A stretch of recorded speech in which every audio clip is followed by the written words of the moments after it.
De retour sur le plateau de ce LCI midi, c'est donc désormais confirmé par les enquêteurs de l'ONU. On s'en doutait, mais la Russie a bien commis des crimes de guerre en Ukraine.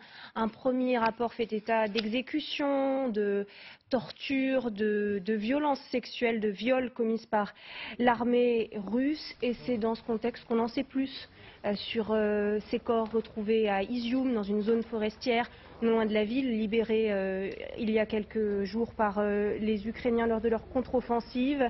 Nouvelle ville martyre, sans doute après Boutcha. Mathieu Karman, on en sait plus sur la façon dont ces personnes sont mortes. Selon le décompte officiel ukrainien, 447 corps ont donc été retrouvés dans cette ville d'Izium, cette zone boisée reprise par les Ukrainiens il y a 10 jours de cela maintenant. Il faut préciser que ces corps ont donc été retrouvés enterrés et la plupart de ces tombes sont anonymes. Les Ukrainiens y ont retrouvé uniquement des numéros. Alors parmi ces 447 corps, le parquet régional précise qu'il y a 425 civils, dont 5 enfants et 22 militaires ukrainiens. Alors, dans cette forêt, des tombes ont donc été découvertes, mais également une fosse commune dans laquelle se trouvaient ces militaires ukrainiens. Et sait-on de quoi ils sont morts, Mathieu ? Eh bien, l'enquête se poursuit, mais selon les premiers éléments rapportés par Oleg Synigoubov, le gouverneur général de la région de Kharkiv, je cite, « La plupart des corps retrouvés présentent des signes de mort violente et 30 présentent des signes de torture. » Toujours selon Oleg Synigoubov, il y a des corps avec une corde autour du cou, avec les mains liées, avec des membres cassés ou des blessures par balle. Plusieurs hommes ont leurs organes génitaux amputés. Précisons que Moscou nie avoir commis ces crimes et a qualifié la découverte de ces tombes à Izium comme des mensonges. Merci beaucoup Mathieu Karman. C'est terrible effectivement et ce sont des détails qui sont bien sûr glaçants. Aline Lebaille-Crémer, on sait que ces populations vivent un véritable supplice lorsqu'elles tombent entre les mains de l'armée russe. Et petit à petit, on documente ces exactions. Pour autant, l'ONU nous dit que ce n'est pas une politique délibérée de l'armée russe. Alors c'est quoi? Qu'est-ce qui se passe exactement? L'ONU a constaté crimes de guerre, crimes contre l'humanité, voire plus. C'est ce qui a été annoncé hier, me semble-t-il. Donc l'ONU a pris une position très claire sur la reconnaissance déjà de ce qui est en train de se passer. C'est pas rien et quelque part ça fait du bien parce qu'il y a quand même eu des semaines et des semaines où c'est quand même insupportable pour les victimes d'avoir déjà à subir ça, pour les familles et les proches, et en plus de voir la négation de ce qui leur arrive. Ou avec désinvolture et légèreté enfin c'est l'horreur. Donc sur la question de la contre-offensive et de la volonté des forces ukrainiennes, il y a aussi par ailleurs une urgence humanitaire à aller libérer ces territoires. À chaque fois que la marée des forces russes se retire, on assiste à ce genre de charnier. Et encore une fois, la petite musique du moment sur les négociations, etc., etc., non, il ne peut plus y avoir de négociations avant la défaite de Poutine. Il y en aura après. Il y a un avant et un après Boutcha. Il y a maintenant Izium. Et on évoquait Mariupol. La situation humanitaire est catastrophique. C'est des dizaines de milliers de morts qu'on n'arrive plus à compter. Les gens n'arrivent plus à compter. Il est question qu'il y ait des crématoriums pour éventuellement masquer en fait ce qui est en train de se passer. Il y a des gens qui meurent de faim. On parle de violences sexuelles, enfin à des tas d'endroits où les forces russes occupent ces territoires. Donc après, quand on a ensuite en débat la question d'un référendum ou non légitime, c'est évidemment illégal, illégitime, cynique, mais dégueulasse. En fait, il y a une urgence absolue humanitaire à aller libérer ces territoires. C'est ce qui est en train de faire la résistance ukrainienne et les forces ukrainiennes, évidemment. Cyril Amourski. Oui, moi je suis tout à fait accablé par les propos de la Russie, mais bon, ce n'est pas quelque chose de neuf. Vous avez déjà tout mentionné. Boutcha, Irpin, Mariupol, et j'en passe. Bien sûr, et Borodianka pour citer les villes effectivement dans la région de Kiev, mais c'est absolument pas quelque chose de neuf. Et moi, ce qui me choque, c'est que je me souviens très bien quand l'émission Quotidien, il me semble, avait interviewé le porte-parole de l'ambassade russe, Makogonov, si je ne me trompe pas, monsieur Alexander Makogonov, il en riait, il en rigolait. Et bien là, on voit une situation assez similaire, c'est que la Russie ne reconnaît rien, c'est un mensonge, c'est faux, cela n'a jamais eu lieu. Aucune personne n'est morte, il n'y a eu aucune torture, alors que les preuves, elles sont là. On nous a montré les images des salles de torture. J'ai des collègues avec lesquels j'ai travaillé pendant un mois en Ukraine, qui sont photographes, qui ont vu ces salles de torture et qui ont publié les images sur les réseaux. On peut tout à fait retrouver tous ces éléments-là en libre accès. Donc quand j'entends une fois de plus que la Russie dément toute participation ou bien tout fait possible dans lesquels elle est incriminée, eh bien ça me dégoûte. Je n'ai même pas d'autres termes. Et vous avez tout à fait raison encore sur un autre point, et je n'y ai même pas pensé, enfin j'y ai pensé, mais pas forcément aujourd'hui, c'est que c'est évidemment vital que la contre-offensive ukrainienne soit de plus en plus rapide, parce que des horreurs telles que Izium, telles que Boutcha, telles que Mariupol et j'en passe, elles ont lieu sur d'autres territoires dont on n'a même pas encore la connaissance. Je pense que dans la région de Kherson, nous allons retrouver des images similaires une fois ces territoires libérés. Dans la région de Zaporijia, où la contre-offensive est tout de même plus efficace aujourd'hui que dans la région de Kherson, je pense qu'on va retrouver des images similaires. Donc, il est absolument vital à ce que l'Ukraine reprenne ses territoires le plus rapidement possible. Oui. Une réaction, Christian Megreli, sur les actions de ces soldats russes. Parce que je disais que ce n'est pas une politique de l'armée russe, c'est-à-dire que ce n'est pas forcément une consigne qui est donnée d'en haut, mais c'est peut-être un laisser-faire. C'est un laisser-faire, c'est un laisser-faire. Et ce sont des troupes, les troupes d'origine étaient des troupes mongoles qui venaient de Bouriatie, et puis les Tchétchènes. Il y a eu beaucoup de gens de ces régions-là, à telle enseigne que les maires de soldats en Bouriatie ont fait des manifestations pour protester.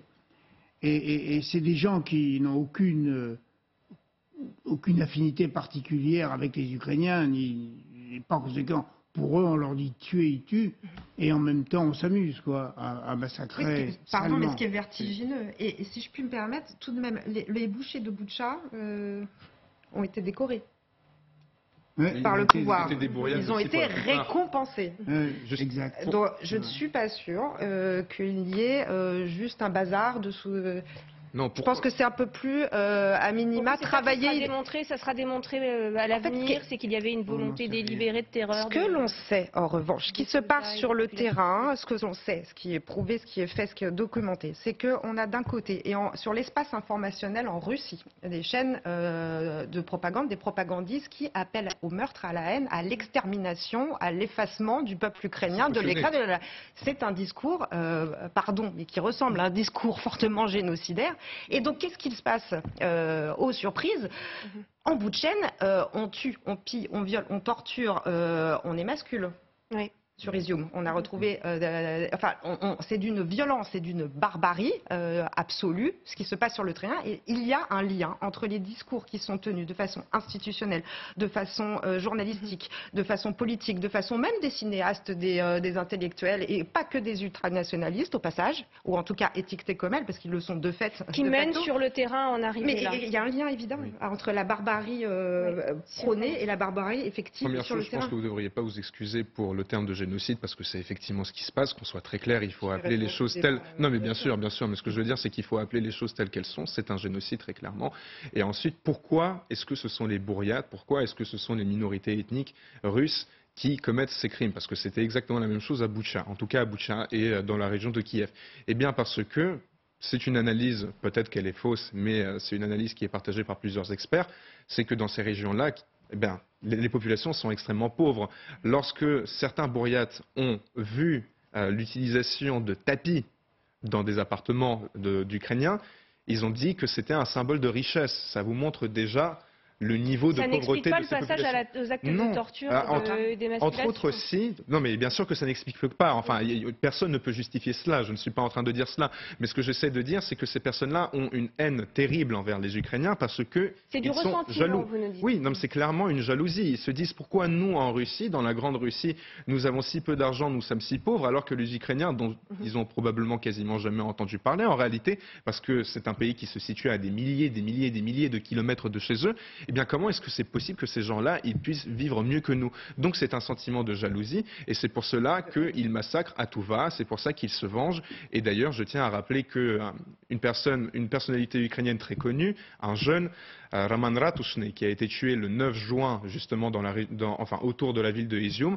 il a été tué, lui aussi, par des bouriates. Alors effectivement, ça fait d'autant plus peur que des hommes supplémentaires arrivent sur le terrain, de moins en moins bien formés, qui sont cette fois-ci, qui ne sont pas volontaires pour partir se battre dans le cadre de cette mobilisation. Et on va voir justement une séquence qui a été filmée dans un camp de recrutement. On va voir comment ça se passe pour ces hommes qui ont été traînés là sans beaucoup d'explications. Voilà ce que leur explique le commandement. Рот закройте себя, ведите достойно. Что вы орете все? Я пытаюсь вам рассказать. Вы не даете, вы орете. Я говорю, вы все военные мужики. Все. Игрушки закончились. Вы все военные. 3 дня здесь. Борт. 2 недели до подготовки. До укомплектования подразделений. Зарплата как контрактнику, офицеру, прапорщику, в зависимости от вашего звания. Боевые выплаты, ветеран боевых действий, до конца спецоперации, затем прибытие домой. Вопросы какие?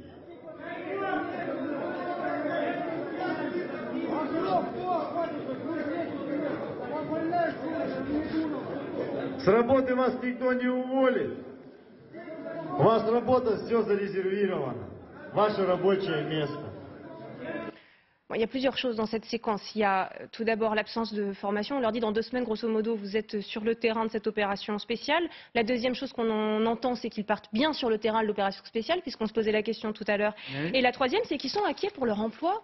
Ces gens qu'on a été tirés de chez eux et de leur entreprise. Justement, juste pour compléter rapidement par rapport aux tortures, je tiens à rappeler aussi qu'il y a des chaînes Telegram qui sont entretenues par des militaires russes qui ne sont absolument pas bourriates, qui appellent à la torture des soldats ukrainiens après la libération des soldats de Azov. Donc ce ne sont pas que les bourriates et c'est cautionné par le régime russe. Voilà, c'est ça qui est important. On ne sait pas s'il y a des consignes qui ont été données par le gouvernement, mais en tout cas c'est cautionné. Ensuite, par rapport justement au discours que l'on entend aujourd'hui, par exemple que ce soit dans les prisons, ou pas que, mais surtout dans les lieux de recrutement militaire, c'est que ne vous inquiétez pas, vous allez garder votre travail. Eh bien, moi je sais, de mes propres sources, par rapport à des personnes que je connais qui sont en Russie, que ce n'est absolument pas le cas.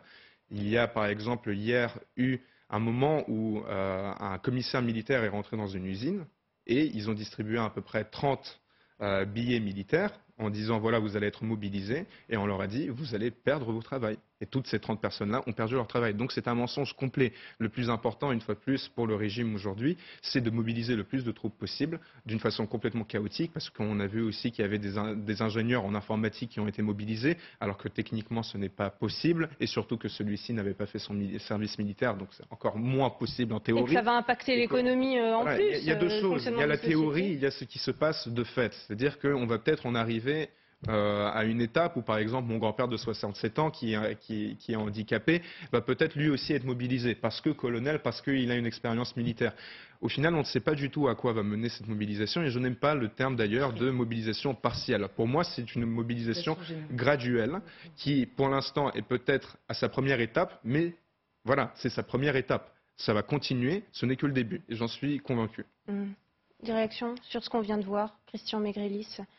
Ces hommes qui sont pris de court par surprise, qui ne savent pas exactement où ils vont, ce qu'ils vont devenir, leur travail. Est-ce que ce sont des fake news ou pas? C'est difficile aussi de le dire.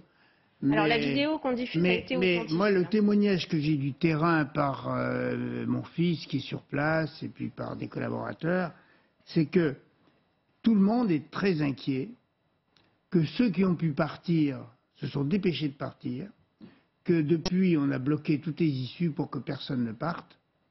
Et maintenant, tous ces gens-là ne savent pas ce qu'ils vont devenir et se trouvent entre les pattes d'adjudants un peu féroces qui leur racontent n'importe quoi et qui risquent de les embarquer, qui leur disent qu'ils vont être embarqués pour le terrain, pour le champ de bataille. Alors la possibilité quand même de résistance, elle existe? Oui, elle existe parce qu'il y a un gros distinguo en fait entre les Russes et les Ukrainiens en ce moment. Les Russes, ils ont encore le choix de dire non, de faire des manifestations, même de faire de la garde à vue pour ne pas avoir à être complice de crimes contre l'humanité de l'autre côté en tuant des femmes et des enfants. Ils ont le choix. Les Ukrainiens, pour survivre, n'ont plus le choix. Ils ont le choix à l'île mais ils ont manifesté mercredi soir. Il y a eu 1300 arrestations. Combien de personnes sont sorties manifester? Voilà, c'est toute la question. En fait, on en conjure, on appelle les Russes. Alors, il y a un nouvel appel à manifester à Moscou. Je ne sais pas si on nous écoute à Moscou. Excusez-moi, mais c'est important ce que vous dites. Ont fait ces manifestations. Oui, il y a eu aussi des manifestations en soutien à la guerre, au passage. On a vu les images tout à l'heure.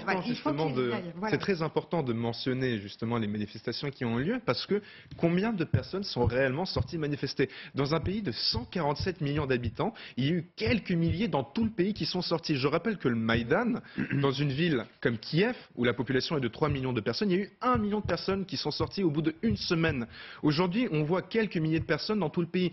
Mais on ne peut pas parler d'une réelle colère populaire ou quoi que ce soit. Je pense que la colère, elle est présente, elle existe. Mais elle existe dans les cuisines, elle existe dans les appartements, elle existe en privé. Alors que justement, il faut que les Russes arrêtent d'avoir peur. Il va falloir résister à un moment. Alors c'est un peu contradictoire. D'un côté, vous nous dites qu'il y a cette espèce de discours génocidaire qui a infusé, de haine contre l'Ukrainien qui a infusé la Russie. C'est pas vrai. Les opposants risquent de la garde à vue et je ne minimise pas le courage de certains opposants et dissidents à dire non, à refuser. Ce n'est pas ce que je veux dire. En revanche, il faut qu'ils y aillent plus et c'est maintenant parce qu'on a besoin de ça ne suffit pas de sortir tout seul. Parce qu'aujourd'hui, il y a un type de manifestation, c'est sortir tout seul avec une petite pancarte. Mais ça ne sert plus à rien aujourd'hui en Russie. Il faut résister de façon claire. Mais Cyril Lamonski, vous n'y êtes plus vous-même en Russie, c'est pour une raison aussi. Je ne sais pas du tout pour mettre en cause votre engagement pour votre attention, moi j'ai vécu dans votre pays, mais c'est difficile et vous le savez. Si vous prenez mon exemple personnel, moi j'ai bougé, et ce n'était pas de mon propre gré, quand j'avais 6 ans en Ukraine. Et j'ai vécu en Ukraine de 2008 à 2019, jusqu'à l'âge de 17 ans. Et par contre, ce que je peux vous dire, c'est que j'étais, lors de la révolution Maïdan, sur le Maïdan, plusieurs fois, à l'âge de 11 ans. Donc je pense qu'à mon propre niveau, il ne devrait pas y avoir de questions. Moi, ce que je dis aujourd'hui, c'est qu'il y a deux solutions. Une solution à laquelle je ne crois pas, c'est justement la colère populaire, c'est il faut résister à tout prix. Et maintenant, moi, je n'y crois plus parce que je vois ces manifestations-là et je vois que lorsque la police essaie d'embarquer certains manifestants, personne ne réagit. Il y a eu peut-être 1 ou 2 cas, mais personne ne réagit, tout le monde est là à applaudir et plus personne ne réagit. Donc moi, je ne crois plus en la contestation populaire et c'est pour ça que je le répète, comme je l'ai dit hier soir, j'appelle tous les jeunes à quitter la Russie le plus rapidement possible. Il n'y a plus de futur pour les jeunes et pour les potentiels possibles pour le monde entier. Pour les jeunes, il n'y a plus de futur. Il faut quitter ce pays à tout prix. Et je vous appelle d'ailleurs à soutenir la pétition de Russie Liberté qui appelle à soutenir les déserteurs et les personnes qui quittent le territoire russe pour pouvoir trouver un refuge. Alors c'est l'autre actualité, c'est justement faut-il accueillir ces déserteurs qui quittent la Russie, ces déserteurs entre guillemets, ces hommes qui ne veulent pas s'engager et qui veulent échapper à la mobilisation et qui sont aujourd'hui des réfractaires. Merci, le mot est beaucoup plus approprié. Peut-être tu vas pouvoir. Depuis le 24 février, sauf erreur de ma part, je n'ai vu aucune manifestation de Russes en diaspora devant les ambassades russes. Si, il y en a eu. Pour le coup, il y en a eu. Il y en a eu et je peux dire que Russie Liberté, une association de je suis membre... Oui, bien sûr. Est-ce que vous venez aux manifestations ukrainiennes? Mais pas que. Pas que. Il me semble que Russie Liberté... Est-ce qu'il n'y aurait pas un appel à faire aussi, un mouvement plus mondial de Russes en diaspora qui aille quand même dire à leurs représentants locaux, j'ai envie de dire à New York, à Londres, enfin il y a des ambassades russes partout. Est-ce que ce serait... Alors ceci dit, pardonnez-moi, mais Cyril Lamonski, c'est intéressant ce que vous disiez. C'est-à-dire il faut partir de Russie aujourd'hui. Il n'y a plus rien à faire sur place. Ça veut dire que donc il faut les accueillir, Christian Maigrelis. Parce que je ne crois plus en la aujourd'hui, ces hommes qui refusent de se battre, il faut laisser la Russie se vider de toute force d'opposition petit à petit, comme c'est le cas depuis le début de la guerre, parce qu'il n'y a plus aucun espoir. Dans les extrêmes, ils ne vont pas se vider comme ça. Il va y avoir un certain nombre de milliers, quelques milliers. Il y a déjà des centaines de milliers de personnes qui ont quitté le pays depuis février. Parce que tout est bloqué maintenant. Ceux qui sont partis sont déjà partis. Ceux qui sont encore à l'intérieur ont beaucoup de mal à partir. Oui. Alors il faut aider tous ceux qui sont déjà partis, ça c'est sûr, parce que c'est une force d'opposition potentielle qui est importante et qui devra jouer un rôle dans le futur. Et puis essayer d'aider ceux qui veulent partir, qui sont encore en Russie, c'est quasiment impossible. Non, non, mais ça c'est tout à fait vrai. Il y a des personnes qui ne peuvent absolument pas quitter le territoire russe. Je connais personnellement aussi des familles, des personnes, des jeunes qui n'ont pas les moyens, qui n'ont pas de passeport étranger, qui n'ont pas de nationalité étrangère pour pouvoir partir. Mais en réalité, c'est un cas. Mais ça représente moins de 1% de la population russe. C'est pour ça que souvent on nous dit oui, mais ne faites pas de généralisation par rapport aux Russes. Vous ne pouvez pas parler de tous les Russes. D'accord, ne faisons pas de généralisation, mais soyons très clairs. Il y a moins de 1% de la population qui est concernée dans ce cas-là. Je pense qu'en Russie, le jour où la révolte sera réelle, le jour où il y aura une réponse forte de la part de la population face à un gouvernement tyrannique et usurpateur, c'est le jour où il y aura une fin. Fin FIM évidemment, dans le sens où aujourd'hui la Russie arrive à maintenir, enfin le régime de Poutine arrive à maintenir son influence et son pouvoir en Russie parce qu'il y a assez de ressources pour pouvoir se nourrir. Le jour où la population ne pourra plus se nourrir correctement, alors à ce moment-là, il y aura réellement une contestation populaire. Mais il va falloir attendre, je ne sais pas encore combien de temps. Mais pas avant. Pas avant. Pas avant. Bon, Parce qu'il y a une soumission. Oui. Soumission, tout à fait. Instinctive du russe au pouvoir. Et ça date de toujours. Ça a toujours été comme Non, mais ça. c'est une véritable tragédie. Moi, j'écoute avec évidemment beaucoup d'attention les témoignages qui sont apportés là, et c'est pour ça que je ne veux pas intervenir là-dessus. Cela dit, c'est vrai que c'est une situation. La question qui se pose à nous, puisque vous parlez des manifestations auxquelles vous invitez les gens à participer, la question qui se pose à nous, Français, c'est qu'est-ce qu'on fait? Est-ce qu'on est prêt à accueillir tous les gens qui quittent la Russie? Est-ce qu'on est prêt à distribuer des visas à tous les gens qui veulent partir? Pas absolument Et tout le puis monde. ça se traduit, évidemment, comme vous l'avez d'ailleurs dit tout à l'heure, par le fait que les gens qui ont les moyens sont déjà partis, les gens qui ont des réseaux de relations sont déjà partis, et que les autres, en effet, ne partiront probablement pas. Donc c'est une situation inextricable. Par ailleurs, en effet, c'est probablement pas à terme une bonne idée que de vider la Russie de sa substance vive, des gens qui sont diplômés, des intellectuels, des gens qui font de l'informatique, etc. Parce qu'il y aura un après-Poutine, encore une fois, ne serait-ce que pour des raisons biologiques. Alors Eh bien, je ne sais pas dans ils combien de reviendront temps, dans le pays quand mais ils il y aura le un après-Poutine. Et l'après-Poutine, il doit être fait par, en effet, les gens qui sont contre cette guerre et qui ne peuvent pas tous partir à l'étranger. Alors, c'est vrai, vous l'avez dit tout à l'heure, je crois que la masse, elle a des moyens très, très modestes, et dans le fond, elle préfère ne pas réagir. Elle survit, la masse, elle survit. Moi aussi, donc elle je ne veux veut surtout croire pas au conte avoir de fées. d'ennui Voilà. en prenant C'est ça que je veux dire. position et en allant manifester. Allez, on reste sur des dans votes. les Cyril villes, Lamonski, c'est pas on possible continue de d'ailleurs. croire que c'est possible. On vous remercie pour cette discussion passionnante. C'est le club qui est à suivre sur LCI avec Marie-Aline Méli. Restez avec nous.